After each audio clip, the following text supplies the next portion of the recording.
Are you contemplating divorce, but you're reluctant because you love your husband and you don't want to break up your family?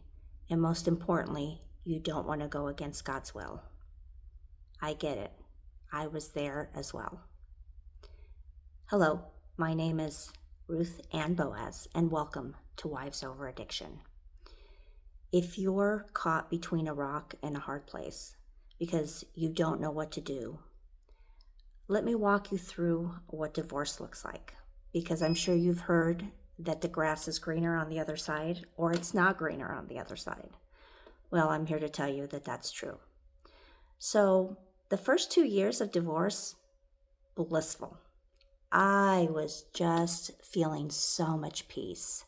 I could wake up every morning without that burden of what's going to happen today, what kind of fight are we going to have, what's he going to do, and the thought of not having to cook for someone else and having a bowl of cereal for dinner if I wanted to, and not doing anybody else's laundry or cleaning up after anybody else. Man, that was what I thought happiness. But here's what happened. After 2 years, loneliness started to sink in.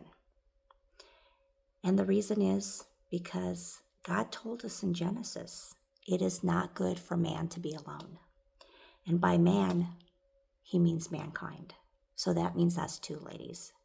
Now I know you're probably thinking, oh no, I will never remarry again. I kind of thought the same thing myself. But the reality is, again, we're not created to be alone. And loneliness will start sinking in, I promise you. So, after 2 years of being what I thought blissfully happy, I decided to start dating again. And I found someone, an amazing, amazing man, very good looking. And most of all, he loved God. And for the first few years, life was blissful. We were in love and everything was going according to my plan. However, that didn't last. Do you know why?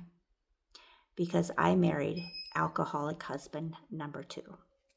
Now I know, you're probably thinking, how could you have done that? What in the world led you to think that it was going to be different? Well, I don't know how or why, but it's been shown that once you marry one alcoholic, guess what? You repeat the habit. And I can tell you, I have a friend that's been married 4 times, and guess what? 4 times to an alcoholic. So it does happen. I don't know why. Maybe we felt like, okay, we failed the first time. Maybe we'll make it happen this time. Or maybe we can save them. Maybe if we just love them right, or love them enough, or love them the right way, that they will want to quit drinking. But guess what, ladies? They can't quit even if they want to. Not on their own. It has nothing to do with how much you love them or how you love them. It's an addiction. It's a disease and they need help. And most of all, they need help from God. So that's between them and God. There's nothing you can do or I could do. So all we can do is we can change ourselves. We can change the way we react to their addiction. That's the only way, because here's the thing. You might get rid of the husband, but guess what? You go with you. You can't get rid of you. So until you change your habits, your way of thinking, your way of reacting, nothing's going to change.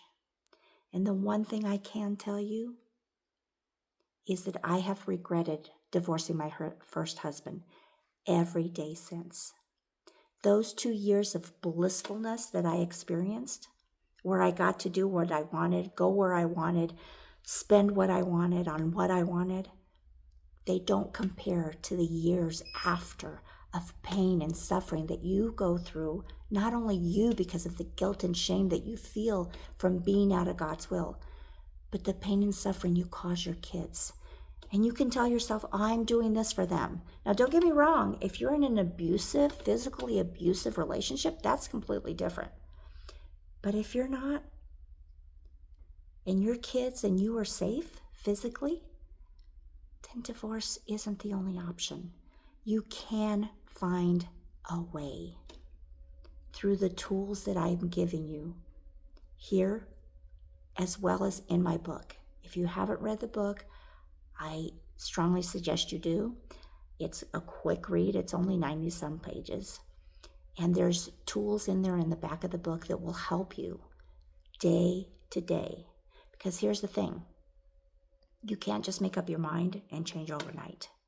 It's a day-to-day surrender to self to be able to get where God needs you to be. He'll take your mess and he'll make beauty out of it. Beauty for ashes, that's in the Bible, it's a promise. He can work all things together for good for those who trust him and are called according to his purpose. I know that everything that I went through has led me to be right here for such a time as this, to be able to share with you guys. And I hope that you will utilize these tools that I'm giving you and work on them, because they will make a difference. I can tell you personally that it changed my marriage 100%. Now, I can't promise you that your husband's going to stop drinking, that he's not going to stop drinking and then start back again. I can't promise you that, because again, I think you figured out by now we have no control. But I can tell you that you will change. And the Bible also tells us that by our actions, our husbands will change. It's not by our words, it's by our actions. It's what he sees, what he's going to see in you that's going to want to make him change. So ladies, I hope and pray that you will take me up on these tools. And I will tell you, the one thing that keeps me going every time is I remember the words that my husband said. If our struggles and writing this book helps even one person, then it was worth it. And ladies, I hope that you are that one person. If there's only one, which I hope and pray there isn't, but if there's only one, I hope that you are it. I hope this has been a blessing, and I'll see you all again very soon.